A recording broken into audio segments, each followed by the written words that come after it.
Praise the lord. దేవునికి మహిమ కలుగును గాక. మంచిది, బాగున్నారా? మరి మీకోసం నుంచి మేము ప్రార్థన చేస్తూ ఉన్నాం. మీరు కూడా చక్కగా ప్రార్థన చేసుకునండి. మన ప్రభు ఒక రాకడ బహు సమీపంగా ఉన్నది కనుక ఆయన రాకడలో మనం అందరం ఎత్తబడినట్లు మరి మనందరం సిద్ధపడదాం. ప్రార్థనాపూర్వకంగా ప్రభు యొక్క రాకడ కొరకు సిద్ధపడి ఆయన రాజ్యానికి చేరుదాం. మంచిది. ఈ సమయంలో మరి కొద్ది నిమిషాలు దేవుని వాక్యాన్ని మనం జ్ఞాపకం చేసుకుందాం. మత్తయి సువార్త 7వ అధ్యాయము 23వ వచనాన్ని చదువుకుందాం. అప్పుడు నేను మిమ్మల్ని ఎన్నడూను ఎరుగను, అక్రమము చేయువారులారా నా యొద్ద నుండి తొలగిపోండి అని వారితో చెప్పుదును. కనుక చిన్న ప్రార్థన. పరిశుద్ధుడు అయిన తండ్రి, ఈ యొక్క చదవబడిన మాట నీది, మాట్లాడేవాడు నీవే కనుక నీ లేఖనాల నుంచి నీవే సూటిగా తేటగా స్పష్టముగా మాట్లాడి దర్శించాలి. వెనగల చెవులు గ్రహింపు మనస్సును నీవే అనుగ్రహించి నీవే మాట్లాడుతావు నమ్ముతూ యేసయ్యా ఏ హృదయమునకు ఎటువంటి వాక్యము కావాలో అందించండి, దర్శించండి. అయ్యా వీళ్ళనైనా ఈ వాక్యాన్ని వినేవారందరి హృదయాలకు అయ్యా నీ మాట సూటిగా అయ్యా తగులునట్లుగా వారి హృదయాలు పరివర్తన చెందినట్లుగా సహాయం చేయమని నీ కృపగా అప్పగిస్తూ నీ దాసు నోట నీ మాటలే ఉంచి కృప చూపమని యేసయ్య నామమున ప్రార్థిస్తున్నాము తండ్రి, ఆమేన్. మంచిది. ప్రభునందు ప్రియమైన దేవుని బిడ్డలారా, ఈ ప్రత్యేకమైన సమయంలో ఇక్కడ ప్రభు అయిన యేసుక్రీస్తు ప్రభువారు ఆయన కొండపైన ప్రసంగములో ఆయన చెబుతున్న ఒక చక్కని మాట ఇక్కడ మనం చదువుకుంటూ ఉన్నాం. ఏమంటున్నాడంటే, అప్పుడు నేను మిమ్మల్ని ఎన్నడూను ఎరుగను, అక్రము చేయువారులారా నా యొద్ద నుండి పోండి అని వారితో చెప్పుదును. అప్పుడు అంటే ఎప్పుడు? అప్పుడు అంటే ఎప్పుడంటే ప్రభు ఇక్కడ ప్రభా ప్రభా అని నన్ను పిలుచు ప్రతి వాడు పరలోక రాజ్యంలో ప్రవేశించుడు, కానీ నా తండ్రి చిత్త ప్రకారం చేయువాడే పరలోక రాజ్యంలో ప్రవేశిస్తాడు. అంతేకాదు అంటాడు కదా, దినమందు అనేకులు అంట, ఒక్కరు కాదు ఇద్దరు కాదు, మరి అనేక మంది అనే మాట ఏంటంటే, ప్రభువా మేము అద్భుతాలు చేయలేదా? ప్రభువా నీ నామములో ప్రవచించలేదా? నీ నామములో దెయ్యాలు వెళ్ళగొట్టలేదా? నీ నామములో ప్రవచించలేదా? అద్భుతాలు చేయలేదా అని ప్రభుని అడుగుతారట. అయితే ప్రభు అప్పుడు వారితో అనే మాట ఏంటో తెలుసునా? నేను ఎన్నడూ మిమ్మల్ని ఎరుగను, అక్రము చేయవారులారా నా యొద్ద నుండి పోండి అంటా ఉన్నాడు. నిజంగా ఆలోచన చేయండి. ప్రవచించేది కనుక అద్భుతాలు చేసేది, దెయ్యాల ఎలగొట్టగలిగిన శక్తి కలిగిన వాళ్ళు వీళ్ళెవరు అంటే మనం చెప్పుకోవచ్చు సేవకులు అని. నిజంగా చాలామంది సేవకులు అద్భుతాలు చేస్తారు, ప్రవచిస్తారు, కనుక ఇదిగో ఇంకా దెయ్యాలను వెళ్ళగొడతారు, ఎన్నెన్నో కార్యాలు వారు చేస్తారు. కానీ ఇదిగో ప్రజల జీవితాలలో ప్రజల పక్షాన ఎన్నో అద్భుతాలు, సూచక్రియలు, మహత్కార్యాలు జరిగిస్తూ ఉంటారు. కానీ వాస్తవానికి ఆలోచన చేస్తే వాళ్ళు చేసేవి దేవుని చిత్తానికి అనుకూలంగా కాదు, తమకు అనుకూలముగా ఆ పనులు చేస్తూ ఉంటారు. తమకు కనుక మేలు కలుగునట్లుగా తమ ప్రయోజనాల కొరకు ఆ పనిని జరిగిస్తారే కానీ దేవుని చిత్తాన్ని అనుకూలంగా చేయరు. అందుకనే ప్రభు అంటాడు, అక్రమము చేయవారులారా నా యొద్ద నుండి పోండి.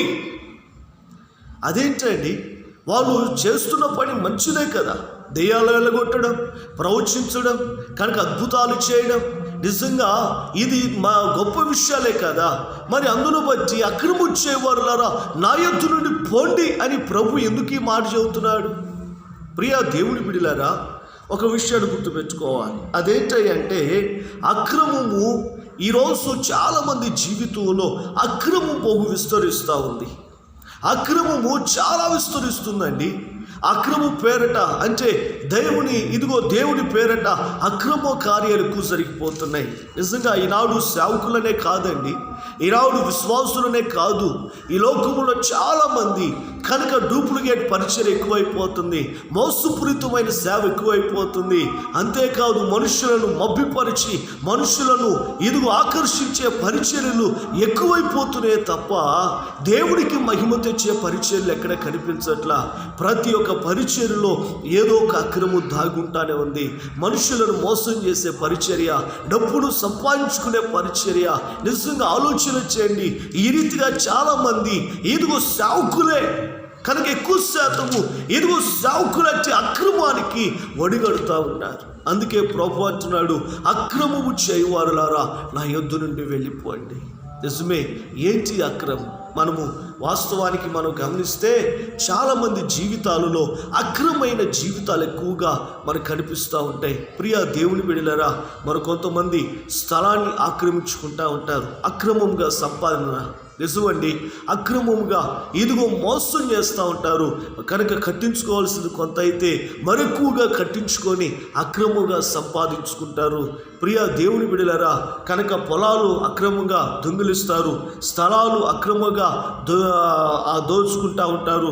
అంతేకాదండి, అక్రమముగా మరి చాలామంది భార్య ఉండగా ప్రియ దేవుని బిడ్డలారా ఇంకొక స్త్రీతో లేదా ఇంకొక పురుషులతో అక్రమ సంబంధాలు కలిగి ఉంటారు. అసలు అక్రమం అంటే ఏంటో తెలుసునా? క్రమానికి వ్యతిరేకమే అక్రమం.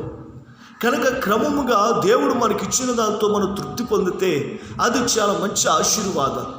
కనుక అది దేవుడు మెచ్చేది.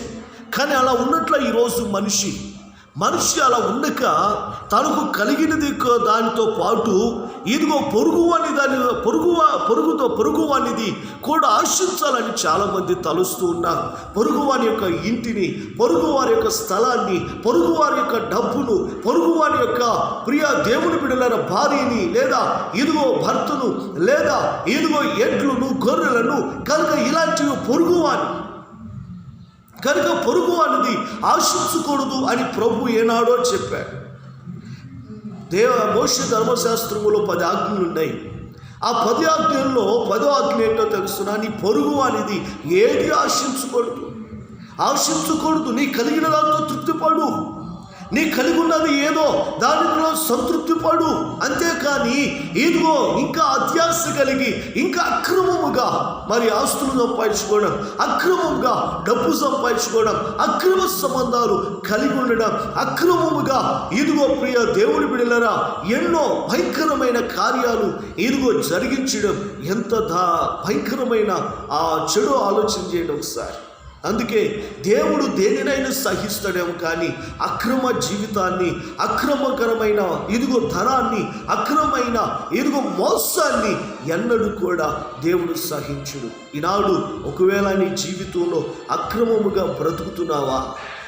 అక్రమైన జీవితం అండి. నీ కలిగిన దాంతో సంతృప్తి పడక ఇంకా పొరుగువాన్ని దాని వైపు చూస్తున్నావా?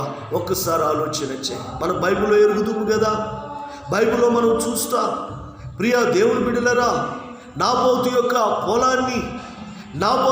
పొలాన్ని ఆహాబు రాజు అక్రమముగా దానిని స్వాధీనం చేసుకున్నాడండి. నిజంగా ఎంత భయంకరమైన పరిస్థితితో నాబోతు మీద అబద్ధ సాక్ష్యాన్ని చెప్పించి ఆ నాబోతును చంపించి ప్రియ దేవుని బిడ్డలారా ఆ పొలమును తన వశం చేసుకున్నాడు ఆహాబు రాజు. అయితే ఏమైంది? అక్రమంగా సంపాదించుకోవడం వలన తన జీవితానికి మేలు కలిగిందా? అక్రమంగా బ్రతుకుటం వలన, అక్రమంగా ఎదుటివాడి పొలాన్ని సంపాదించుకోవడం వలన తన జీవితంలో ఏమైనా మేలు కలిగిందా? ఆలోచన చేయండి. తద్వారా ఆ ప్రియ దేవుని బిడ్డలారా ఆ వ్యక్తి నాబోతు ఎక్కడ చనిపోయాడో, ఎక్కడ నాబోతు యొక్క రక్తాన్ని కుక్కలు నాకినాయో అదే స్థలములో ఆహాబు యొక్క రాజు యొక్క రక్తాన్ని కూడా అక్కడే కుక్కలు నాకినాయి. అంటే ప్రియ దేవుని బిడ్డలారా తాను అక్రమాన్ని కలిగి ఉన్నాడు కనుక అక్రమంనే తన జీవితంలో చూశాడు ఆయన. అందుకని అక్రమ జీవితం మనకు తగదండి. అక్రమ జీవితం మనకు తగదు. మనకు కలిగిన దాంతో మనం సంతృప్తి పొందడం అది మనకు ఆశీర్వాదం. ప్రియ దేవుని బిడ్డలారా ఈ అక్రమ జీవితాల వల్ల, అక్రమమైన సంపాదన వలన ఎంతమంది భ్రష్టులైపోతూ, ఎంతోమంది నాశనం అయిపోతున్నారో చూడండి. చక్కగా ఒక వ్యక్తి అయితే ప్రియ దేవుని బిడ్డలారా మంచి గవర్నమెంట్ జాబ్, ఆ గవర్నమెంట్ జాబును బట్టి ఇదిగో చక్కగా ప్రియ దేవుని బిడ్డలను సంపాదించుకుంటున్నాడు. అయితే అక్రమంగా సంపాదించాల ఆలోచన తన మదిలో పడింది. వెంటనే ప్రియ దేవుళ్ళ లంచాలు తీసుకోవడం ప్రారంభించాడు. అలా లంచాలు తీసుకొని ఒకరోజు కనుక అధికారులకు చిక్కాడు. వెంటనే ఏమైందో తెలుస్తున్నా, తనకున్నాడు అక్రమంగా సంపాదించిన డబ్బు పోయింది, ఉద్యోగం పోయింది, ఉన్న ఇల్లు వాకిలు సమస్తం పోయి ఇదిగో ధనికుడుగా మారిపోయాడు. చూడండి, మనకు కలిగిన ఇదిగో ఆ యొక్క సంపాదనతోనే మనం సంతృప్తి పడాలి. కానీ మోసపూరితమైన సంపాదన, అక్రమ సంపాదన అది మనకి అచ్చుబాటు కాదండి. అది మనకు కలిసి రాదండి. అది మనకు ఆశీర్వాదం ఏమాత్రం కాదు. పెద్దలు అంటారు, పొరుగువాని సొమ్ము పాముతో సమానమని. నిజమే, పాము జోలికి వెళితే ఏమైంది? కాటేసింది, మనిషికి మరణం వస్తుంది. అలాగే పొరుగువాని దాన్ని ఆశిస్తే ఆ పొరుగువాని ద్వారా మనకు నాశనం అనేది వస్తుందని ప్రభు పేరిట మీకు మనవి చేస్తూ ఉన్నాను. కనుక ఈ ప్రత్యేకమైన సమయంలో అక్రమంగా జీవించడం మనం మానేయాలి. అక్రమైన బ్రతుకు మనం మానేయాలి. ఈరోజు చాలామంది సేవకులు ఎరుగుదుము. ప్రియ దేవుని బిడ్డలారా, వాస్తవానికి ఇదిగో సేవకులకి ఎంత ఇవ్వాలో పిలిచిన వాళ్ళకి తెలుసు. కానీ ఈరోజు ఏంటో తెలుసునా, వాళ్ళు ఇచ్చే సంపాదన బట్టే వాళ్ళు వాక్యాలు బోధించేవాడు కూడా లేకపోలేదండి. పాపం ఏదైనా దేవుడు ప్రభు అన్నాడు, ఉచితంగా పొంది ఉన్నారు కనుక ఉచితంగా ఇవ్వండి. కనుక ఉచితంగా ఇదిగో నువ్వు ఇవ్వటం అంటే నువ్వు ఇస్తున్నా కనుక పిలిచిన వాడు నిన్ను ఊరకనే పంపిడు కదా. కానీ ఈరోజు ఆ సేవకి, ఆ యొక్క సువార్తకి ఈరోజు డబ్బు కడుతున్నారండి, దానికి రేటు కడుతున్నారు. కనుక ఇంత అని రేటు గట్టి ప్రియ దేవుని బిడ్డలారా, ఇదిగో సువార్తను అమ్ముకుంటున్న అక్రమదారులు లేరంటారా? నేను ఎరుగుతున్న ప్రియ దేవుని బిడ్డలారా, మా అత్తగారి యొక్క ఊరిలో అక్కడ జరిగిందేంటో తెలుసునా, ఒక అమ్మాయికి ఆడపిల్లలు పుట్టారు, మగపిల్లలు లేడు. అయితే ఆమె ఒక పాస్టర్ గారి దగ్గరికి వెళ్ళింది. ఆ పాస్టర్ గారు ఏం చేస్తాడో తెలుసునా, నీకు ఈసారి అబ్బాయి పుడతాడు, అయితే నువ్వేం చేయాలో తెలుసునా, నాకు 1000 రూపాయలు కానుక ఇవ్వాలి. అంతేకాదు కనుక ఇదిగో నీ పిల్లగాడు పుట్టిన తర్వాత ఇంకొక 5,000 నాకు ఇవ్వాలి. అటు ఇచ్చేటట్టయితే నేను ప్రార్థన చేస్తాను, లేకపోతే చేయనని. చూసారా, మరి దీనేమంటారండి? ప్రియ, ఎవరైనా ప్రజలు సమస్యతో వచ్చినప్పుడు, అవసరంతో వచ్చినప్పుడు ఒక సేవకులుగా వాళ్ళ దగ్గర ఏది ఆశించుకున్నానే వారి కొరకు ప్రార్థన చేయాలండి. ఎందుకంటే వారి క్షేమం కొరకువే మనం ప్రార్థన చేయాలి. సేవకుడు అంటే ఎవరు? ప్రజల యొక్క సమస్యలను, ప్రజల యొక్క బాధలను ప్రభువు చెప్పేవాడు. దేవుని యొక్క ఎదుగో మాటను ప్రజలకు బోధించేవాడు సేవకుడండి. ఈరోజు కనుక ప్రజల పక్షాన బోధించడానికి కూడా, ప్రజల పక్షాన ఎదుగో దేవునికి కనుక ప్రార్థన చేయడానికి కూడా ఈరోజు సువార్తను ఈరోజు అమ్ముకునే వాళ్ళు లేకుండా లేరు. కనుక నిజంగా ఆలోచన చేయండి, తద్వారా ఎంత శాపమో.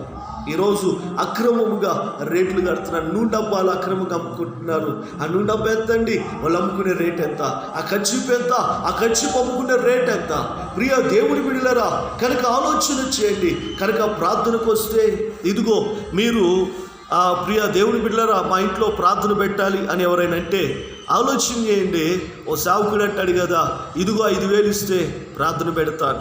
బాప్టిజం ఇవ్వాలయ్యా పాస్టర్ గారు అంటే, బాప్టిజం ఇవ్వాలంటే ఇదిగో 1000 రూపాయలు ఇవ్వాలి. చూడండి, ప్రతిదానికి కూరగాయలకి టమాటాలు ఎంత అంటే 10 రూపాయలు, ఈ యొక్క ఉల్లిగడ్డలు అంటే ఎంత అంటే 20 రూపాయలు అన్నట్లుగానే ఇదిగో ప్రతిదానికి రేటు కట్టి ఇది యొక్క సేవను అక్రమముగా, నిజంగా నాడు దేవాలయంలో రోకలు అమ్మే వాళ్ళని అక్రమం చేయవారులారా ఇక్కడ నుండి వెళ్ళిపోండి అని ప్రభు వాళ్ళు తరిమాడండి. ఈరోజు అలాంటి సేవకులు కనుక అలాగునే దేవాలయంలో రోకలు అమ్మేవారిని ఎలాగ ప్రభు తరిమాడో ఈరోజు దేవుని సన్నిధిలోనే సువార్తను అమ్ముకుంటున్న వాళ్ళు, ప్రార్థన జీవితాన్ని అమ్ముకుంటున్న వాళ్ళు, అంతేగాని రేటు కట్టి ఇదిగో ఈ నూనెంతా, ఈ కచ్చిపులంతా అనే అమ్ముకునేవాడిని కూడా దేవుడు అలా పాల్గొడితే ఎంత బాగుండో. కానీ ఆ సమయం ఆసన్నంగానే ఉంది. అందుకే ప్రభు అన్నాడు, ఇదిగో బోధించే వారికి ఇదిగో మీరు బోధకులు కాకుండాని, ఎందుకంటే ఇదిగో బోధించే వారికి మరి కఠినమైన 2 తీర్పులు ఉన్నాయి ప్రభు వాక్యం కనుక. ఇదిగో అతి కఠినమైన 2 తీర్పులు ఉన్న విషయాన్ని మర్చిపోయి ఈరోజు అక్రమముగా ఈరోజు సేవ చేస్తూ ఉన్నారు. అక్రమైన జీవితాన్ని ఈరోజు కలిగి ఉంటున్నారండి. సేవా పేరుతో అక్రమముగా. ప్రియ దేవుని బిడ్డలారా, ఇదిగో స్త్రీలను వ్యామోహం చూస్తున్నారండి. నిజం. మొన్న టీవీలో చూపించారు. ఒక సేవకుడంట, ప్రియ దేవుని బిడ్డలారా, ఒక ఊరిలో సంఘం కట్టి ఆ ఊరిలో ఒక అమ్మాయిని ప్రేమించి ఆమెను పెళ్లి చేసుకుంటాడంట. చక్కగా అక్కడ కొన్నాళ్ళు సేవ చేసి, అక్కడ కొన్నాళ్ళు కాపురం చేసి, మళ్ళీ అక్కడ వదిలిపెట్టి ఆ భార్యను అక్కడే ఉంచి ప్రియ దేవుని బిడ్డలారా మరొక ప్రాంతానికి వెళ్ళి అక్కడ సంఘాన్ని కట్టి అక్కడ కూడా ఒక అమ్మాయిని చూసి పెళ్లి చేసుకొని అక్కడ మరో ఇంకో చోటుకు వెళ్ళి మళ్ళీ అక్కడ ఇంకొక అమ్మాయిని చూసి ఆడ పెళ్లి చేసుకుంటుంటే మొదట ఆ వివాహం చేసుకున్న భార్య ఇదిగో అది పసిగట్టి వెంటనే పోలీసులు కబురు చేస్తే ఆ పోలీసులు ఆ పాస్టర్ గారిని పట్టుకొని భయంకరంగా వచ్చారండి. నిజంగా ఆలోచన వచ్చాయి. ఏంటి అక్రమమైన జీవితం, ఏంటి అక్రమైన సేవ, ఏంటి అక్రమమైన బ్రతుకు? కనుక దేవుడు నన్ను ఎందుకు ఏర్పాటు చేసుకున్నాడు? అక్రమంగా జీవించడానిక, క్రమమైన పద్ధతిలో దేవుని సేవ చేయడానిక, అక్రమముగా బ్రతకడానిక?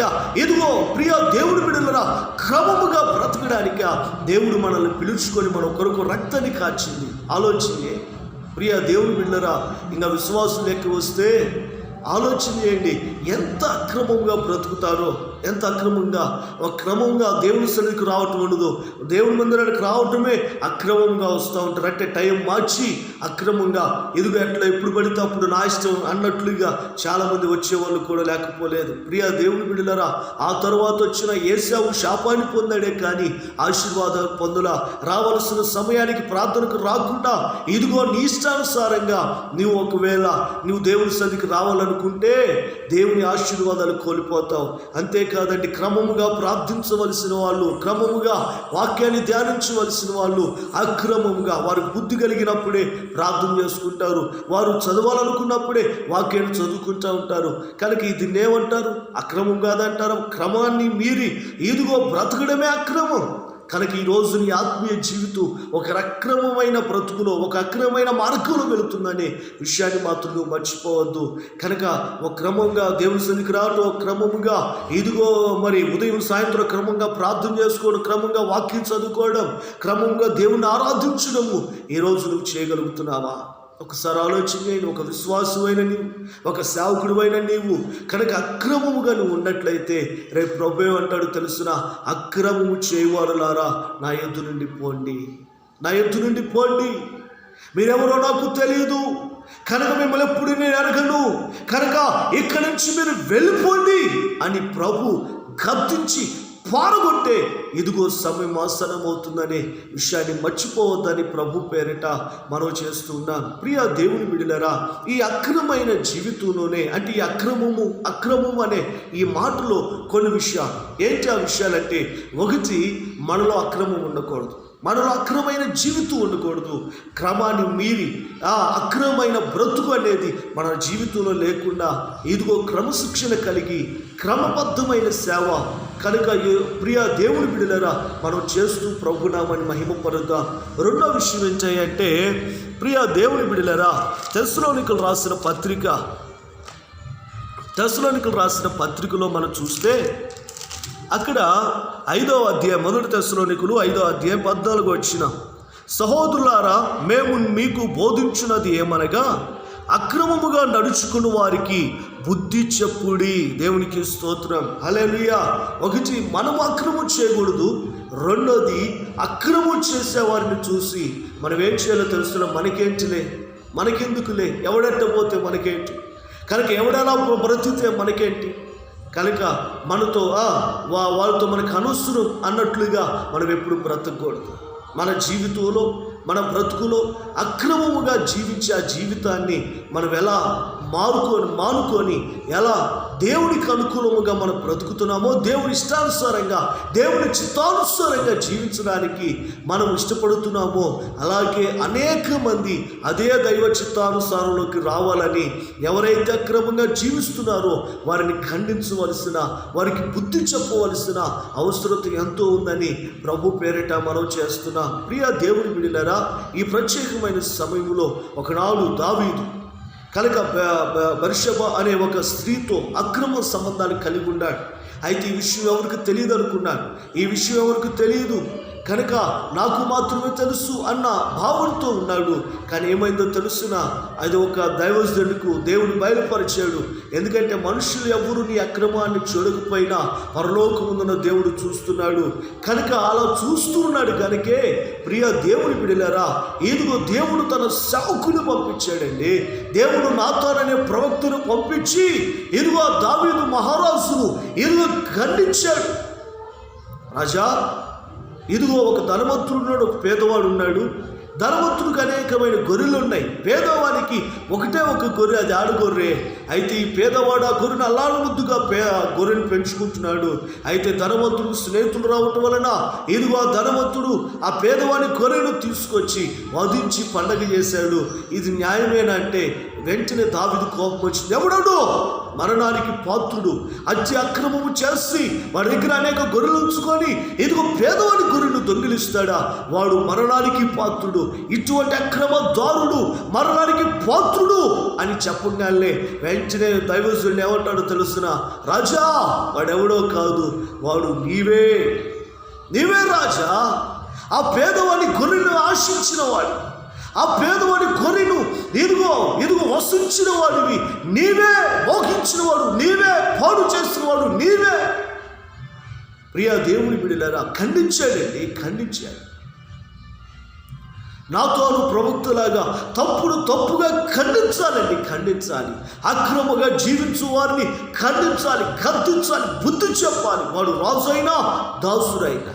కనుక ఒక సేవకుడికి దేవుడిచ్చిన అధికారం ఏంటో తెలుసునా, ఖండించడం, గద్దించడం, బుద్ధి చెప్పడం. ఎందుకంటే ఒక్కొక్కసారి పెద్దలైనా సరే గడ్డి తింటూ ఉంటారు, బుద్ధి గడ్డి తినే ఇదిగో పనులు చేస్తూ ఉంటారు. అటువంటి వారిని హెచ్చరించవలసిన బాధ్యత మనకుంది. అటువంటి వారిని ఖండించి గద్దించి క్రమమైన ఇదిగో పద్ధతిలో నడిపించవలసిన అవసరత సేవకులకు ఉందని ప్రభు పేరిట మనవి చేస్తూ ఉన్నాను. నిజమే ప్రియ దేవుని బిడ్డలారా, ఈరోజు ప్రభు పేరిట మనవి చేస్తున్నాను. ఖండించే ఇదిగో అధికారం దేవుడు మనకిచ్చాడు. యోసేపుని ఎరుగుదుము. యోసేపుని మనం చూస్తే యోసేపు ప్రియ దేవుని బిడ్డలారా, మనం గమనించినట్లయితే అన్నలు అక్రమముగా జీవించడం, అన్నలు ఇదిగో చెడు పనులు చేయడం ఆ యోసేపు చూశాడు. తద్వారా కనుక ఇదిగో వాళ్ళ నాన్నకి చెప్పాడు, నాన్న అన్నలు ఎలా చెడిపోతున్నారు, నాన్న అక్రమంగా అన్నలు బ్రతుకుతూ ఉన్నారు, వాళ్ళని హెచ్చరించమని. కనుక తను వల్ల కాదు కనుక తండ్రికి చెప్పి ప్రియ దేవుని బిడ్డలారా, తండ్రి చేత అన్నలను హెచ్చరింపజేశాడు. నిజమే, ఒక సేవకుని యొక్క పద్ధతి ఎలా ఉంటుంది, లేదా ఒక విశ్వాసి యొక్క పద్ధతి ఎలా ఉంటుంది, లేదా ఒక ఆత్మీయుడు ఎలా బ్రతుకుతాడో తెలుసునా, తప్పును సహించేవాడు కాదండి. తప్పును కనుక నాకేంటిలని ఇదిగో పక్కకు తొలగేవాడు కాదండి. ఆ తప్పును తప్పుగా ఖండించేవాడే నిజమైన సేవకుడు, నిజమైన క్రైస్తవుడు. దేవుడికి స్తోత్రం, హల్లెలూయా. నిజమని చాలామందిని గమనిద్దాము. ఏంటో తెలుసునా, ఇదిగో ఒకడు తప్పు చేస్తుంటే వాడి వల్ల వచ్చే ఆదాయం ఎక్కడ తగ్గిపోతుందో అని సేవకులు తెలిసి కూడా తెలియనట్లుగా చాలామంది ఉంటారండి. తప్పిపోతున్నా గొర్రెలు, యవనస్తులు తప్పిపోతున్నా, ఇదిగో విశ్వాసులు తప్పిపోతున్నా, ఇదిగో అక్రమ జీవితంలోకి, అక్రమైన బ్రతుకులోకి వారు పడిపోతున్నా కూడా ఇదిగో నాకెందుకులే, నాకు రావాల్సిన కానుకలు నాకు వస్తున్నాయి కదా, నాకు వచ్చే గౌరవం నాకు వస్తుంది కదా, నాకు వచ్చే మర్యాద నాకు వస్తుంది కదా, నేనెందుకు ఇదిగో వారిని గద్దించి వారికి నేను చేయాలి, వారిని ఖండించి నేనెందుకు తప్పుడు నవ్వాలి, వారిని గద్దించి నేనెందుకు ఇదిగో వచ్చే ఆదాయాన్ని పోగొట్టుకోవాలి అని చాలామంది ఇదిగో ఖండించవలసిన వాళ్ళు, గద్దించవలసిన వారు, ఇదిగో బుద్ధి చెప్పవలసిన వారు, ఇదిగో ప్రియ దేవుని బిడ్డలారా, సేవకులే వెనకేసుకొచ్చేవాళ్ళు, ఇదిగో తల్లిదండ్రులే వెనకేసుకొచ్చేవాళ్ళు, విశ్వాసులే వెనకేసుకొచ్చేవాళ్ళు ఎక్కువైపోయారు. ఎంత దారుణమో తెలుసునా ప్రియ దేవుని బిడ్డలారా, ప్రభు వాక్యం ఏం చెబుతుందో తెలుసునా? దేవుని వాక్యం సెలవిస్తుంది. యేసుకేలుతో దేవుడు మాట్లాడుతాడేమని తెలుసునా? ఒకడు దుర్మార్గునిగా జీవించినప్పుడు ఆ దుర్మార్గతను చూసిన నీవు వాడిని గద్దించాలంట, వాడిని హెచ్చరించాలంట.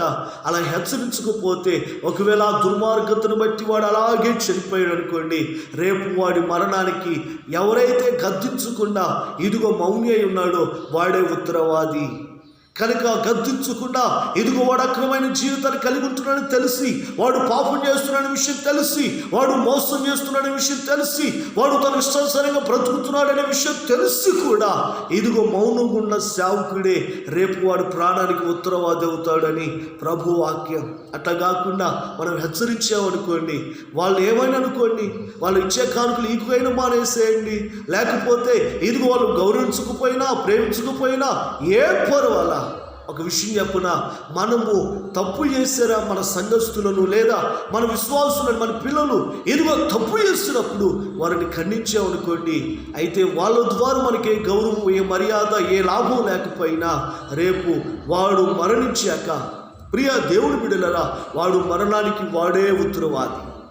అప్పుడు మనం తప్పించబడతా, వాడు పొందే శిక్ష నుండి మనం తప్పించబడి మనం నిత్య జీవానికి వారసులు అవుతా. కానీ ఈ రోజుల్లో చాలా విషయాలు జరుగుతున్న విషయం ఏంటో తెలుసునా? నేను చాలామంది సేవకులను ఎరుగుదును. కనుక ఒక్కొక్క సేవకుడు వారి యొక్క విశ్వాసులు చెడిపోతూ ఉంటే, ఏం పాస్టర్ గారు వాళ్ళు చెడిపోతున్నారంటే వాళ్ళు అంటారు కదా, ఏం చేద్దాం? కనుక ఏం చేద్దాం? అలా ఖండిస్తే ప్రార్థనకు రారేమో, అలా ఖండిస్తే ఇదిగో మనల్ని కనుక ఇదిగో మనల్ని మన మీదకి యుద్ధాన్ని తగాదుకు వస్తారేమో. ఒకవేళ ఇదిగో వాళ్ళని అలా అడిగితే, బుద్ధి చెబితే ఇదిగో మనకు వచ్చే లాభం, మనకి ఇవ్వాల్సిన డబ్బులు కనుక కానుక మనకి ఇవ్వరేమో అని చాలామంది అలా మాట్లాడుతూ ఉంటారు. కాదండి, నా మటుకు నేనైతే మాత్రం ఇదిగో వాడు ఎంప్లాయ్ అయినా సరే, కూలి పని చేసుకునే వాళ్ళైనా సరే, నా విశ్వాసుల్లో కనుక నా మందిరానికి వచ్చే వారిలో ఎవరైనా సరే అలా త్రోవ తప్పుతున్నారంటే, వాడు ప్రార్థనకు రాకపోని, కానుక ఇవ్వకపోని, కనుక వాడు జీవితం, ప్రియ దేవుని బిడ్డలారా, వాడిని ఖండించడం నా దేవుని యొక్క ఉద్దేశంగా భావించి వాడిని ఖండిస్తాను, గద్దిస్తాను, బుద్ధి చెబుతాను. ప్రియ దేవుని బిడ్డలారా, మొదట వాక్యానుసారంగా బోధించి హెచ్చరిస్తాను. రెండో దానికి వినకపోతే పర్సనల్గా గద్దించి, ఇదిగో ప్రభువా, ఇదిగో నైనా, ఇదిగో తండ్రి, నైనా కుమారుడా, ఇదిగో జ్ఞాపకం చేసుకో, నీవు ఇలా బ్రతుకుతున్నావు, నీ జీవితాన్ని సరి చేసుకో అని ఇదిగో వాళ్ళని హెచ్చరిస్తాను. అప్పటికీ మాట వినకపోతే దేవుని సన్నిధిలో మోకరించి, ప్రభువా ఇదిగో సన్నిధిలో వాక్యం ద్వారా హెచ్చరించాను, పర్సనల్గా హెచ్చరించాను, అయినా మారలా, ప్రభువా నీ చిత్తమేనైనా అని ఆ దేవుని చేతికి అప్పగిస్తూ ఉంటాను. ప్రియ దేవుని బిడ్డలారా, కనుక మనం గద్దించాలండి, బుద్ధి చెప్పాలి, వాళ్ళని ఖండించాలి. ప్రియ దేవుని మీద ఒక్కొక్కరు అనుకున్నారు, ఈ పాస్టర్ గారు ఎప్పుడు వాళ్ళ గురించి చెబుతాడేంటి, కనుక ఎవడంటే పోతే మనకెందుకు, కనుక మనం బాగున్నాం కదా అన్నట్లుగా ఆలోచిస్తూ ఉంటారు. కానీ ఇప్పుడు అలా అనుకోకూడదండి. ఇదిగో ఒక సేవకుడు బాధ్యత కలిగిన వాడు తప్పిపోతుంటే ఖచ్చితంగా హెచ్చరించాల్సిన బాధ్యత ఎంతో ఉంది, ఖండించవలసిన బాధ్యత ఎంతో ఉంది, గద్దించవలసిన బాధ్యత ఎంతో ఉందండి. ఒకరోజు ఆ ఇద్దరులా ప్రేమించుకుంటూ ఉన్నారు. అయితే ఆ విషయం నాకు తెలిసి నేను వాళ్ళిద్దరి యొక్క తల్లిదండ్రులు హెచ్చరించినప్పుడు వాళ్ళు ఏం చేశారు తెలుసా? వాళ్ళ పిల్లలను హెచ్చరించుకోకుండా పైగా నన్ను తప్పుడోడుగా చేశారు, ప్రార్థనకు రావటం మానేశారు. అయితే నేను మౌనంగా ఉన్నాను.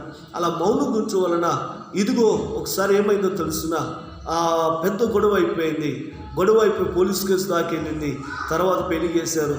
కానీ ఆ వివాహము ఇప్పటికీ కూడా సమాధానంగా లేదు. కారణం ఏంటో తెలుసునా?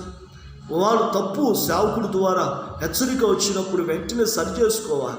అంతేకాని నువ్వెంత మాత్రం నీ పిల్లలు అల్లారుబుద్ధిగా పెంచుకుంటే, ఎంత మాత్రం వాళ్ళను గారవంగా పెంచుకుంటే, వాళ్ళు చెడిపోతూ ఉంటే చూస్తూ ఊరుకుంటే ఆ తర్వాత బాధపడేది నీవే. అలాగే ఒక తల్లి అయినా అలాగే, ఒక సేవకుడైనా అలాగే.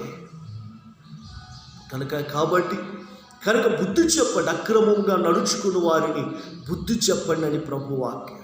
చెప్పండి బుద్ధి. వాడు ప్రార్థనకు వస్తే రాని, రాకపోతే మానేయి, కానుకిస్తే ఇవ్వని, ఇవ్వకపోతే మానేయి, గౌరవిస్తే ఇవ్వని, లేకపోతే పోనీ. గద్దించిన తర్వాత వాడు వినకపోతే వాడి ప్రాణానికి వాడు ఉత్తరవాది. గద్దించకుండా మనం మౌనం ఉంటే వాడు అదే దుర్మార్గతను బట్టి చచ్చిపోతే వాడు ప్రాణానికి మనం ఉత్తరవాదం. ఏది మంచిదంటారు? గద్దించి రేపు శిక్ష నుండి తప్పించుకోవడం మంచిదంటారా, లేదా గద్దించకుండా వాడు ప్రాణం విడవగా వాడిని బట్టి మనం నరకానికి వెళ్ళటం మంచిదంటారా? ఈనాడు సేవకులు, తోటి విశ్వాసులు మరి గమనించవలసిందిగా ప్రభు పేరిట మనం చేస్తున్నాను. ఒకటి, అక్రమం అనే జీవితం వల్ల ఉండకూడదు. రెండోది, అక్రమం చేయవారికి బుద్ధి చెప్పేవారిగా ఆ ప్రియ దేవుని బిడ్డలారా, నాతోను ఒక ప్రవక్తలాగా, యోసేపులాగా కనుక బుద్ధి చెప్పి వారిని క్రమపద్ధతిగా నడిపించే వారిలాగా ఉండాలని ప్రభు పేరిట మనం చేస్తున్నాను. మరొక విషయం ఏంటో తెలుసున ప్రియ దేవుని బిడ్డలారా, దేవుని వాక్యాన్ని గమనిస్తే అక్రమ విషయంలో మరొక విషయం చెబుతాను. 2వ తెస్సలోనికలు రాసిన పత్రిక 3వ అధ్యాయం 6వ వచనం, సహోదరులారా, మా వలన పొందిన బోధన ప్రకారము కాక అక్రమముగా నడుచుకొను ప్రతి సహోదరునికి యొద్ద నుండి తొలగిపోవలనని మన ప్రభు అయిన యేసుక్రీస్తు పేరట మీకు ఆజ్ఞాపించుచున్నాము. ఇక్కడ అపోస్తుడైన పౌలు తెస్సలోనిక సంఘానికి ఒక చక్కని మాట అంటున్నాడు. ఏంటో తెలుసునా? సహోదరులారా, మేము మీకు ఏ బోధ బోధించామో ఆ బోధ ప్రకారము ప్రవర్తించక అక్రమముగా నడుచుకున్న వారి యొద్ద నుండి దూరంగా పారిపోండి. దేవునికి స్తోత్రం, హల్లెలూయా. అక్రమముగా బోధించు వారికి, అక్రమం అంటే ఏంటండి? అక్రమమైన బోధ అంటే కల్పనా కథలు, అంతేకాదు అబద్ధ బోధలు అండి. ఈనాడు అబద్ధ బోధలు ఎక్కువైపోయాయి. మనం ఏ యొక్క విశ్వాసాన్ని అయితే కొనసాగిస్తున్నామో ఆ విశ్వాసానికి భిన్నముగా ఇదిగో అపోస్తులు వేసిన పునాదికి ఇదిగో భిన్నముగా ఆనాడు ప్రియ దేవుని బిడ్డలారా మనము గమనించినట్లయితే కనుక మొదటి నుండి మన సంఘములో ఇదిగో సేవకులు ద్వారా నేర్పబడిన మూల పాఠములకు వ్యతిరేకముగా ఈనాడు అబద్ధ బోధలు ఎక్కువైపోతున్నాయి. అబద్ధ బోధలు, అబద్ధ ప్రవక్తులు, అబద్ధమైన ఇదిగో కల్పనా కథలు ఎక్కువైపోతున్నాయి. చాలామందిని విశ్వాసం నుండి తొలగిపోతున్నాయి. ఈ చాలామందిని భ్రష్టులుగా చేస్తుందండి. ఈ అక్రమమైన బోధను బోధించే వాళ్ళు ఎవరో తెలుసునా? వీళ్ళందరినీ గుడ్డివారు అంటారు. ఎందుకంటే వీళ్ళు వేషధారులు. అంటే ప్రియ దేవుని బిడ్డలరా, అక్రమైన జీవితాన్ని కలిగి ఉండే జీవితం, క్రమమైన వాక్యానుసారంగా బోధించే బ్రతుకు కాదు వెళ్ళి అక్రమైన బ్రతుకు కనుక అందుకనే వాక్యములు లేని వాటిని కల్పించి వారు బోధిస్తూ ఉంటారు. వాక్యములు లేని వాటిని కల్పించి ఇదిగో ప్రజలను మభ్యపరుస్తూ ఉంటారు. కనుక అలాంటి వారికి దూరంగా పారిపోవాలండి. అక్రమంలో నుండి, అక్రమము చేయవారి యొద్ద నుండి దూరంగా పారిపోవాలి. వాక్యానికి వ్యతిరేకముగా అక్రమంగా బ్రతికే వారి యొద్ద నుండి దూరంగా వెళ్ళిపోవాలి. ఈరోజు అలా ఉందా నీ జీవితం? ఈరోజు అలా ఉందా నీ బ్రతుకు? ప్రియ దేవుని బిడ్డలు లేకపోతే అవే సొంపుగా ఉండి ఎవరికి అనుకూలమైన బోధన వారు కలిగి ఉంటూ కనుక ఇదిగో ఆ తప్పుడు మార్గంలో నీవు కూడా వారిలాగే ప్రవేశిస్తున్నావా? ఒకసారి ఆలోచన చేయి, ఒకసారి యోచన చేయి. ప్రియ దేవుని బిడ్డలారా, ఒకసారి దేవుని వాక్యాన్ని మనం గమనించుకోగలిగితే, ఒకసారి దేవుని యొక్క పరిశుద్ధ వాక్యాన్ని మనం చూడగలిగితే 2వ తీమోతికి రాసిన పత్రిక 4వ అధ్యాయం 4వ వచనం నుండి 2వ వచనం నుండి మనం చదువుకున్న వాక్యమును ప్రకటించుము, సమయమందును అసమయమందును ప్రయాసపడుము, సంపూర్ణమైన దీర్ఘశాంతముతో ఉపదేశించుచు, ఖండించుచు, గద్దించుము, బుద్ధి చెప్పుము. ఎందుకనగా జనులు హితబోధను సహింపక దురద చెవులు గలవారై తమ స్వకీయ దురాశలకు అనుకూలమైన బోధలను. చూసారా, ప్రజలు ఈరోజు ఎలా ఉన్నారంటే ఇదిగో వారికి అనుకూలమైన బోధలకు చెవియొగ్గుతున్నారు. హితమైన బోధ, ఆరోగ్యకరమైన బోధ ఈరోజు అవసరంలా, రక్షణకరమైన బోధ అవసరంలా, ప్రజల ఆత్మీయ ఎదుగు స్థితికి ప్రయోజనకరమైన బోధ అవసరం. ఈరోజు చాలామంది జీవితాలు ఎలా ఉన్నాయంటే ప్రియ దేవుని బిడ్డలారు, ప్రజల యొక్క జీవిత హితబోధను సహింపక దురద చెవులు గలవారై స్వకీయ దురాశలకు అనుకూలముగా నువ్వు తాగినా పట్టించుకొని ఇదిగో సేవకులు ఉన్నారు. నువ్వు తిరిగినా పట్టించుకొని సేవకులు ఉన్నారు. మందిరాన్ని విడిచి వారాలు ఎగ్గొచ్చినా నేను పట్టించుకుని వాడు ఉన్నాడు. నీవు ఎట్లా బ్రతికినా కూడా ఇదిగో పట్టించుకుని వాళ్ళు ఉన్నారు. అయితే వాళ్ళు ఒకటే అంటారు తెలుసునా, ఏమంటారు తెలుసునా, ఇదిగో నువ్వు ఎట్లాగైనా బ్రతుకు, ఎలాగైనా జీవించు, నువ్వు మాత్రం ఆదివారం ప్రార్థనకు వచ్చి ఇదిగో ప్రార్థనలో కనుక ఇదిగో కానుక వేసి వెళ్ళు చాలు అంటారు. నిజమండి, నీవు ఎలాగైనా జీవించు. ఒక సేవకుడు ఉన్నారు, పెద్ద సేవకుడు ఆయన. ఈనాటి దినాల్లోనే ఒక గొప్ప సేవకుడు ఎలా బోధిస్తున్నాడు తెలుసునా, మీరు ఎలాగైనా బ్రతకండి, ఎలాగైనా జీవించండి, ఎలాగైనా ఇదిగో మీరు బ్రతకండి, కానీ ఆదివారం మాత్రం ప్రార్థనకు వచ్చి కనుక ఆ ప్రార్థనలో మాత్రం కానుకలు వేసి వెళ్ళండి. కనుక నేను చెప్పే 2 మాటలు విని ఇదిగో కానుక వేసి వెళ్ళండి అని చెబుతున్నాడండి ఒక ఆయన. కనుక ప్రభు యొక్క దీవెన పొందుకుందురు రండి. కనుక ఇదిగో మీరు ఎలాగైనా జీవించినా పర్వాలా, కానీ దేవుడు సందుకు వచ్చి ఆశీర్వాదం పొందండి. బోధించేవాళ్ళు లేరంటారా? ఉన్నారు. అలాంటి వారికి మనం దూరంగా ఉండాలి. కనుక మారు మనసు అక్కర్లా, మీకు బాప్టిజాలు అవసరంలా, మీకు రక్షణ అవసరం లేదు మీకు. కనుక మీరు దేవుని యొద్దకు వచ్చి దేవుడు యేసే దేవుడు నమ్ముకుంటే చాలు, మీకు పరలోకం వచ్చేసింది అనేవాళ్ళు లేరంటారా ఇలా బోధించేవాళ్ళు? అంతే కదండి. ఇదిగో యెహోవా దేవుడు కుమారుడు పరిశుద్ధాత్మ దేవుడు కాదని, ఇదిగో కుమారుడే దేవుడు యెహోవా దేవుడు కాదని, ఇదిగో పరిశుద్ధాత్మ దేవుడు కాదని, పరిశుద్ధాత్మ దేవుడే భాషలు మాట్లాడే వాళ్ళే కనుక ఇదిగో పరలోకం చేరుతారు, భాషలు మాట్లాడిన వారు పరలోకం చేరడని ఇలా బోధించేవాళ్ళు లేరంటారా? ఆలోచన చేయండి. ఈనాడు ప్రియ దేవుని బిడ్డలారా, ప్రభు పేరిట మనం చేస్తున్నాను. ప్రజల దురాశలకు అనుకూలమైన బోధలకు తాము పోగు చేసుకుంటున్నారంట. అంటే అలాంటి బోధలకు ఇదిగో గుంపులు కొడుతున్నారు. నిజమే కదా. ఇదిగో రండి, యేసు మీ పాపాలు క్షమిస్తాడు, మిమ్మల్ని పరలోక రాజ్యానికి వారసుగా చేస్తాడని బోధిస్తుంటే ఎవరు రారండి. రండి, మీకు రోగాలు పోతాయి, రండి, మీకు ఆశీర్వాదం కలుగుతుంది, రండి, మీ జీవితాల్లో మేలు కలుగుతాయి, మీరు ఎలా బ్రతికినా పర్వాలా, మీరు వస్తే మీరు దేవుని దీవెనలు పొందుతారు, మీరు వస్తే దేవుని ఆశీర్వాదాలు పొందుతారు అని బోధించే వాళ్ళు లేరంటారా? నేను చెబుతున్నాను, అలాంటి వాళ్ళు ఎవరైనా మీకు కంటబడితే వారికి దూరంగా వెళ్ళిపోయి, వాక్యానికి విరోధంగా ఇదిగో వాక్యానికి వ్యతిరేకముగా బ్రతికేవారు ఎవరైనా ఉంటే కనుక దూరంగా వెళ్ళిపోండి. ప్రియ దేవుని బిడ్డలారా, ఇదిగో వాక్యమును ఇదిగో భిన్నముగా ఇదిగో ప్రవర్తించే వాళ్ళు, దేవుని వాక్యం ఒక మాట చెబుతుంటే ఇంకొక రీతిగా ఇదిగో బ్రతికే వాళ్ళు ఉంటారు. వాళ్ళకి దూరంగా వెళ్ళండి. ఎందుకో తెలుసునా, దుష్ట సాంగత్యం మంచి నడవడికను చెరుపును. ఒకవేళ వాళ్ళతో నువ్వు సహవాసం చేస్తే, వాళ్ళతో నీవు ఉంటే వారిలాగే నీవు మారిపోతావు. వాళ్ళు పోయిన మార్గంలో నరకంలోకి నీవు కూడా వెళ్ళవలసి వచ్చిందని ప్రభు పేరిట మనం చేస్తున్నాను. కనుక ఈరోజు అతి అక్రమమైన జీవితం మనలో ఉన్నట్లయితే మనం తీసివేసుకుందాం. 1, అక్రమమైన జీవితం మనకు ఉండకూడదు. 2, ఎవరైనా అక్రమం చేస్తుంటే వారిని ఖండించాలి. 3, ఇదిగో అక్రమం చేయవారికి దూరంగా పారిపోవాలి. ఎప్పుడు వారితో సహవాసం కానీ, వారితో వెళ్ళి కూర్చోవడం కానీ, వారితో కలిసి తిరగటం కానీ ఎప్పుడు చేయకూడదండి. ప్రియ దేవుని బిడ్డలారా, కొన్ని పాస్టర్లు ఉన్నారు కనుక ఒక్కొక్కసారి ఆ ప్రార్థనలు జరుగుతూ ఉంటాయి. ఆ ప్రార్థనలో ప్రియ దేవుని బిడ్డలారా, ఇదిగో దినానికి ఆ దినం అప్పుడు ఆ దినం యొక్క భోజనం, ప్రియ దేవుని బిడ్డలారా, దినం రోజును భోజనం చేస్తూ ఉంటారు. ఆ రోజు ప్రార్థన పెడతారు. అయితే నేను కూడా ఒక రోజు వెళ్ళినప్పుడు ప్రియ దేవుని బిడ్డలారా, అయితే ఆ యొక్క ప్రార్థన అయిపోయిన తర్వాత ఆ పాస్టర్లకు కూడా బల్లేసారు, భోజనాలు పెడుతున్నారు. నేను అన్నాను, ఈ భోజనం నేను తినను అంటే, ఏం కాదు పాస్టర్ గారు, తినండి, ప్రార్థన చేసుకుంటే అన్నీ పవిత్రమే, అన్నీ పరిశుద్ధమే, కనుక మీరు తినండి అంటా ఉన్నారు. చూడండి ప్రియ దేవుని బిడ్డలారా, నేను తినలేండి. ఒకవేళ మీరు అట్లా నమ్మారేమో, కానీ నేను మాత్రం అలా నమ్మలేదు. కనుక తిండి విషయంలో కూడా నేను జాగ్రత్తగా ఉండాలి అని నేను ఆశిస్తున్నాను. కనుక నేను దూరంగా వెళుతున్నాను, నా కొద్దిగా అన్నం అని చెప్పి లేచి వస్తున్నాను. వచ్చేటప్పటికి మరికొంతమంది వెళుతూ ఉన్నారు.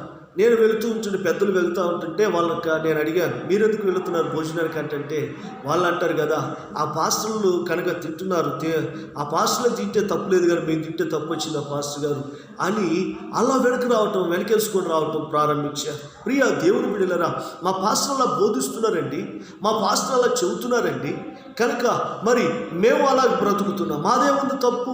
నిజమే, ఇలా తప్పేమీ లేదు. ఆ ప్రియ దేవుని బిడ్డలారా, ఆ పాస్టర్లే తప్పు. ఎందుకో తెలుసిన, తమకు అనుకూలమైన బోధను ఆనాడు బోధిస్తున్నారు.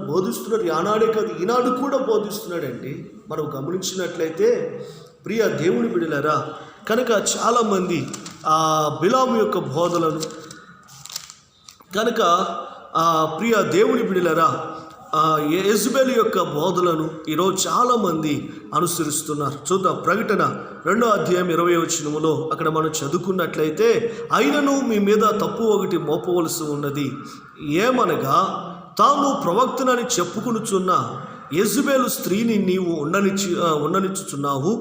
జారత్వము చేయుటకును విగ్రహములకు బలిచ్చిన వాటిని తింటకును అది నా దాసులకు బోధించుచు వారిని మోసపరుచుచున్నది. చూసారా, ఇక్కడ ఏం చేస్తుందంటే మోసపుచ్చుతుంది, మోసం చేస్తుంది. ఏమని? తినండి, తప్పేం కాదు. ఇదిగో విగ్రహములకు బలిచ్చిన వాటిని తినడం తప్పు కాదు. ఎందుకంటే అవి ఉట్టి విగ్రహాలే. వాటిని తినటం వల్ల మనకేం కలుగుతుంది? తినండి, తప్పేం కాదు.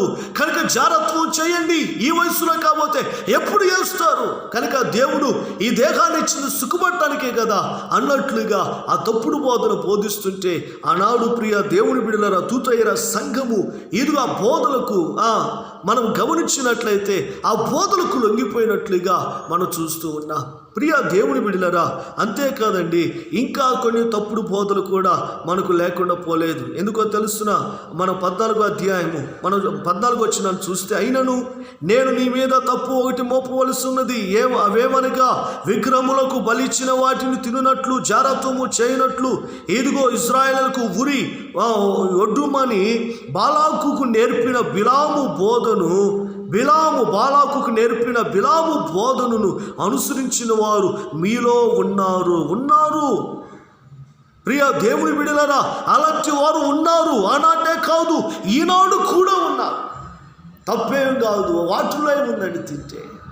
కనుక ఈరోజు చెబుతున్నారు, తప్పుడు బోధనలను అనుసరించేవాళ్ళు, వాక్యానికి వ్యతిరేకంగా బ్రతుకుతున్న వాళ్ళు వారి బోధనను సరిదిద్దుకోవాలి, వారి బోధనను సరిచేసుకోవాలి, దేవుని వాక్యానికి ఇదిగో అప్పగించుకోవాలి. ఏది సత్యము, ఏది అసత్యము, ఏది ఇదిగో హితబోధో, ఏది ఇదిగో కల్పనా కథలో. కనుక మోసపూరితమైన బోధ యోచించగలిగిన హృదయం నీలో ఉండాలి. అలా ఉండాలంటే నువ్వేం చేయాలి తెలిసిన? వాక్యాన్ని ఎక్కువగా పఠించాలి, వాక్యాన్ని ఎక్కువగా చదవాలి. ఈరోజు వాక్యాన్ని చదువురు, ఏదో వినటానికి పోతారు. చెప్పేవాళ్ళు ఏం చదువుతున్నారో నీకు అర్థం కాకుండా వినటానికి వెళుతున్నావు. వాళ్ళు చెప్పేది విని నీ యొక్క స్థితిని నరకానికి పాత్రుడవుతున్నావు. ఎంత దారుణమండి. అందుకే ప్రభు పేరిట మనం చేస్తున్నాను ఈ బోధలు. ఇలాంటి బోధలు ఈనాడు ఇలాంటి బోధలు ఎన్నో ఉన్నాయి. ఈ బోధలన్నింటిలో నుండి నువ్వు కాపాడుకో, నువ్వు భద్రపరుచుకో, నువ్వు రక్షించుకో. ఆనాడు యోసేపు, కనుక ఆ యోసేపును మనం గమనిస్తే పోతిఫర్ భార్య పాపం చేయమని బలవంతం చేస్తే దేవుడికి భయపడిన వాడై ఆమె యొద్ద నుంచి దూరంగా పరిగెత్తినట్లుగా నీవు కూడా దేవునికి భయపడిన వాడివై, దేవుని వాక్యానికి లోబడిన వాడివై ఇదిగో దురాశల వలన, దురాశలకు అనుకూలమైన బోధల నుండి, కనుక అంతేకాదు ప్రియ దేవుని మోసపూరితమైన బోధల నుండి ప్రియ దేవుని బిడ్డలారా, నీవు దూరంగా పారిపోయి నీ పవిత్రతను, నీ రక్షణను, నీ ఆత్మీయతను నువ్వు కాపాడుకోమని ప్రభు పేరిట మనం చేస్తున్నాను. అయితే ప్రభు అంటున్నాడు, ప్రియ దేవుని బిడ్డలారా, నీవు కనుక నీ అక్రమాన్ని విడిచిపెట్టి నువ్వు చేయవలసిన పని ఏంటో తెలుసునా? యెహెజ్కేలు గ్రంథం 18వ అధ్యాయం, యెహెజ్కేలు 18వ అధ్యాయం 31వ వచనం, 31వ వచనాన్ని చదువుకుంటే, మీరు జరిగించిన అక్రమ క్రియలన్నిటినీ విడిచి నూతనమైన హృదయమును నూతన బుద్ధి తెచ్చుకునుడి. నూతనమైన హృదయమును నూతన బుద్ధి తెచ్చుకున్నది. ఇక్కడ ఏమంటున్నాడంటే, మీ అక్రమైన జీవితాన్ని విడిచిపెట్టి, అక్రమైన బ్రతుకుని విడిచిపెట్టి మీరు నూతన హృదయాన్ని మీరు సంపాదించుకోండి. ఆ హృదయం ప్రభు ఇవ్వగలడు. నువ్వు ఆ ప్రభు పాదాల దగ్గరికి వచ్చి నువ్వు మొరపెట్టగలిగితే, ప్రార్థించగలిగితే, ఆ యేసయ్య నీ పాపాలు కడిగి అతిక్రమాలు తుడిచివేసి మరి ఎన్నడూ నీ అతిక్రమాలు జ్ఞాపకం చేసుకోకుండా ఆయన నీకు నూతన హృదయాన్ని ఇచ్చి నిత్య జీవానికి వారసుడిగా ప్రభు చేస్తాడు.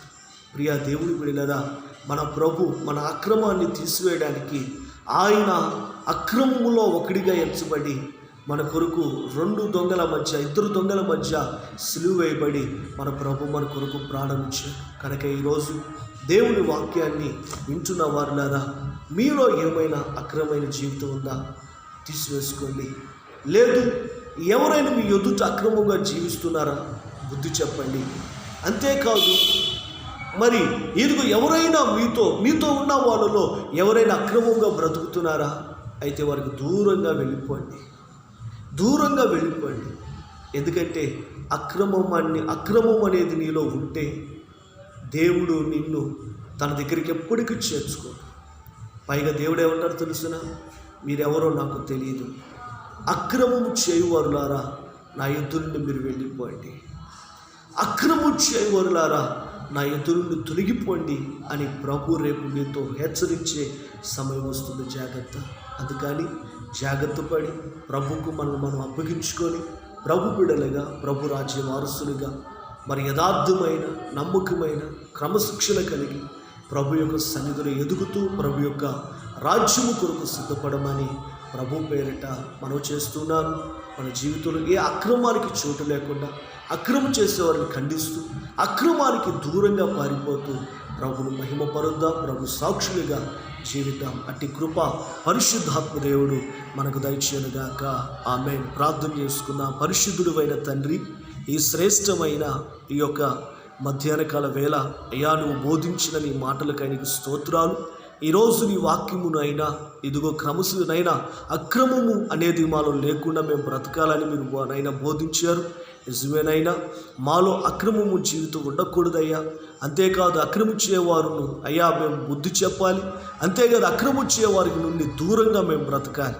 అంతేగాని అక్రమమైన జీవితం మాలో ఉంచుకొని అయ్యా మా బ్రతుకులు నాశనానికి నైనా మేము తీసుకువెళ్ళినట్లు కాకుండా అయ్యా ఇదిగో నా తండ్రి రేపు మీరెవరో నాకు తెలియదు, మీరు వెళ్ళిపోండి అనే మాట మా గురించి నీ నోట రాకుండా ప్రభువా దేవా, మేము క్రమంగా మనైనా పరిశుద్ధంగా, యథార్థంగా, నీతిగా, నమ్మకంగా అయ్యా మేము బ్రతికి ఈ రాజ్యంలో అయ్యా మేము చేరునట్లుగా మమ్మల్ని సిద్ధపరిచి నీవే మహిమ పొందమని ఈ యొక్క గొప్ప సమయాన్ని మాకిచ్చినందుకు నీకు స్తోత్ర.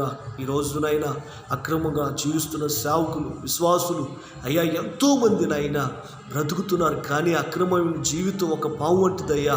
అది పాము ఇదిగో ఎలా పాముతో ఆడితే ఒక కాటేసిద్దో అలాగే ఈ అక్రమమైన జీవితం ఏదో ఒక రోజున అయ్యా వారికి, వారి కుటుంబాలకి తీరని నష్టం, తీరని నాశనాన్ని తెస్తుంది. అందుకనే ప్రతి ఒక్కరూ అక్రమాన్ని విడిచి అయ్యా సరైన మార్గంలో, సరైన యథార్థమైన జీవితాన్ని కలిగి బ్రతకడానికి నీవే సహాయం చేయు. అట్టి కృప అనుగ్రహించి నీవే దర్శించమని నీ కృపగా అప్పగిస్తూ యేసయ్య నామమున ప్రార్థిస్తున్నాము తండ్రి. ఆమేన్. ప్రభేసు రక్తమే ప్రభేసునామునికే అపవాది క్రియలనంత నాశి, సిలువ రక్తమే సంపూర్ణ విజయం కలుగునుగాక. ఆమేన్. తండ్రి, కుమార, పరిశుద్ధాత్మ త్రియక దేవుని దీవెన ఈరోజు వాక్యం ఉన్న ప్రతి ఒక్కరికి, ప్రతి ఒక్కరి కుటుంబాలకు, సేవకులైతే సేవకులు వారి కుటుంబాలకు, సంఘాలకు, సార్వత్రిక సంఘాలన్నిటికీ, సకల పరిశుద్ధులకు సదాకాలము తోడై ఉండి అండ్ రాకలు ఎత్తబడే కృపనిచ్చి దీవించి ఆశీర్వదించి వర్ధుల చేయనుగాక. ఆమేన్. వందనాలు. సెలవు తీసుకుందాం. మరి రేపు మరొక అంశంతో దేవుని వాక్యాన్ని మనం ధ్యానిద్దాం. అంతవరకు సెలవు. ప్రభు మిమ్మల్ని దీవించునుగాక. ఆమేన్.